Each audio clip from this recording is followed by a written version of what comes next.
ಸರ್ಕಾರದ ಯೋಜನೆಗಳು ಒಳ್ಳೆ ಉದ್ದೇಶವನ್ನ ಇಟ್ಕೊಂಡಿರ್ತವೆ. ಆ ಯೋಜನೆಗಳನ್ನ ಜನರಿಗೆ ತಲುಪಿಸೋದು ಸರ್ಕಾರದ ಗುರಿ. ಅದು ಸರ್ಕಾರದ ಕೆಲಸ ಅಷ್ಟೇ ಅಲ್ಲ, ನಮ್ಮ ಜವಾಬ್ದಾರಿಯೂ ಕೂಡ ಹೌದು. ಹೀಗಾಗಿನೇ ಕಾರ್ಮಿಕ ಕಲ್ಯಾಣ ಸಚಿವ ಸಂತೋಷ್ ಲಾಡ್ ಅವರ ಯೋಜನೆಗಳನ್ನ ಜನರಿಗೆ ತಲುಪಿಸೋ ಅಭಿಯಾನವನ್ನ ಕೈಗೆತ್ತಿಕೊಂಡಿದೆ ನಿಮ್ಮ ಗ್ಯಾರಂಟಿ ನ್ಯೂಸ್. ಈಗ ಕಾರ್ಮಿಕರ ಕಾರ್ಡ್ ಮಾಡಿಸ್ಕೊಂಡ್ರೆ ಇದ್ರೆ ಏನೆಲ್ಲ ಸೌಲಭ್ಯಗಳಿದೆ ಅಂತಾದ್ರೂ ಗೊತ್ತಾ? ಇಲ್ಲ ಮೇಡಮ್, ಅದೇನು ಗೊತ್ತಿಲ್ಲ ನನಗೆ. ಮಾಡಿಸ್ಕೋಬೇಕು. ಕಾರ್ಮಿಕರ ಮಂಡಳಿಯಲ್ಲಿ ನೋಂದಣಿ ಮಾಡಿಸ್ಕೊಂಡ್ರೆ ನಿಮಗೆ ಕಾರ್ಡ್ ಕೊಡ್ತಾರೆ. ಅದಕ್ಕೆ ಅಂತ ಒಂದು ಸಹಾಯವಾಣಿ ಇದೆ. ಆ ಸಹಾಯವಾಣಿಗೆ ನೀವು ಹೆಲ್ಪ್ ಲೈನ್ ನಂಬರ್, ಅದಕ್ಕೆ ಫೋನ್ ಮಾಡಿದ್ರೆ ಅವ್ರು ನಿಮಗೆ ಎಲ್ಲ ಡೀಟೇಲ್ಸ್ನ ಕೊಡ್ತಾರೆ. ಏನೆಲ್ಲ ಸೌಲಭ್ಯಗಳು ಸಿಗುತ್ತೆ ಅನ್ನೋದು ಕೂಡ ಇದೆ. ಈಗ ಪಿಂಚಣಿ ಸೌಲಭ್ಯ ಸಿಗುತ್ತೆ ಅಂದರೆ ಪೆನ್ಷನ್ ಕೊಡ್ತಾರೆ ನಿಮಗೆ, ನಿಮ್ಮ ಕುಟುಂಬದವ್ರಿಗೆ. ಹಾಗೆ ನಿಮ್ಗೆ ಏನಾದರೂ ವಯಸ್ಸಾಗ್ತಾ ದುರ್ಬಲತೆ ಕಾಣಿಸ್ಕೊಂತು ಅಂದರೆ ಅದಕ್ಕೆ ಪಿಂಚಣಿ ಕೊಡ್ತಾರೆ. ಆಮೇಲೆ ನೀವೇನು ಕೆಲಸ ಮಾಡ್ತಿದ್ದೀರಾ ಅದ್ರ ಬೇಸ್ ಮೇಲೆ ನಿಮಗೆ ಟೂಲ್ ಕಿಟ್ ಕೊಡ್ತಾರೆ.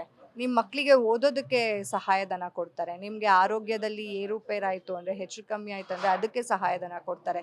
ನಮ್ಮ ಕಂಪ್ಲೀಟ್ ಏನೆಲ್ಲ ನಮಗೆ ಸಮಸ್ಯೆಗಳಿದೆ ಅದಕ್ಕೆಲ್ಲನೂ ಸರ್ಕಾರನೇ ಭರಿಸ್ತಾರೆ. ನಮ್ಮ ಅಂತ್ಯಕ್ರಿಯೆಗೆ ಕೂಡ ಅವರು ಸಹಾಯಧನ ಕೊಡ್ತಾರೆ, ಆಯಿತಾ?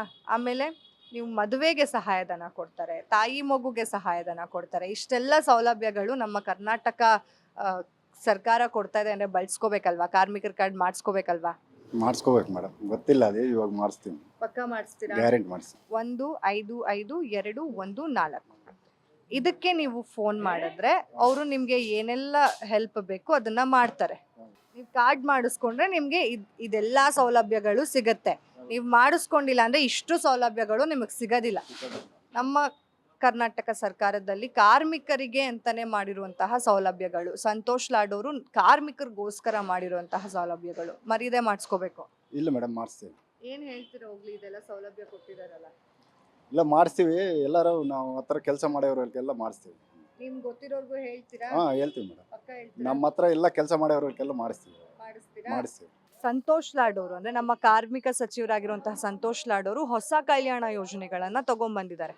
ಅದರಲ್ಲಿ ಇವಾಗ ನೀವು ಹೇಳಿದ್ರಿ, ಮಕ್ಕಳಿಗೆ ಓದಿಸೋದಕ್ಕೆ ಸಹಾಯ ಮಾಡ್ತಾರೆ, ಮದುವೆಗೆ ಸಹಾಯ ಮಾಡ್ತಾರೆ, ನಮ್ಗೇನಾದ್ರೂ ಆರೋಗ್ಯದಲ್ಲಿ ಏರುಪೇರಾಯ್ತು ಅಂದ್ರೆ ಅದಕ್ಕೆ ಸಹಾಯ ಮಾಡ್ತಾರೆ. ಈ ನಂಬರ್ ಕಾಣಿಸ್ತಾ ಇದೆ ಗೊತ್ತಾ? ಇದಕ್ಕೆ ಫೋನ್ ಮಾಡಿದ್ರೆ ನೀವು ಕಂಪ್ಲೀಟ್ ಡೀಟೇಲ್ಸ್ ಅವ್ರು ನಿಮಗೆ ಕೊಡ್ತಾರೆ. ಅಂದ್ರೆ ಇವಾಗ ಒಂದಷ್ಟು ಗೊಂದಲಗಳಿದಾವೆ, ಎಲ್ರಿಗೂ ಇದಾವೆ.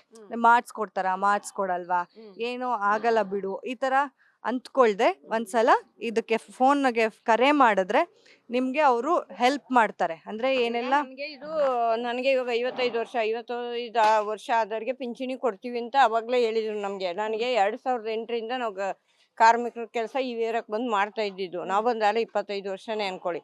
ಅವಾಗಿಂದ ನಾವು ಅದೇ ಕೆಲಸ ಮಾಡೋದು. ಆದರೆ ಅವ್ರು ಏನು ನಮಗೆ ಸೌಲಭ್ಯನೇ ಕೊಟ್ಟಿಲ್ಲ ಬಿಡಿ.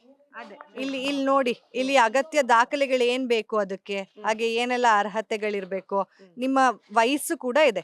18 ವರ್ಷ ಆಗಿರ್ಬೇಕು, 60 ಒಳಗಡೆ ಇರ್ಬೇಕು. ನಿಮ್ಗೆ ಇನ್ನೂ 55 ವರ್ಷ ಇದು ಸಿಗುತ್ತೆ ನಿಮ್ಗೆ ಸೌಲಭ್ಯ, ಮಾಡಿಸ್ಕೋಬಹುದು. ಇದಕ್ಕೆ ಕರೆ ಮಾಡಿದ್ರೆ ಅವರೇ ನಿಮ್ಗೆ ಎಲ್ಲಾ ರೀತಿಯಾದಂತಹ ಸಹಾಯನ ಮಾಡ್ತಾರೆ. ಹಾಗಾಗಿ ಮಾಡಿಸ್ಕೊಳ್ಳಿ.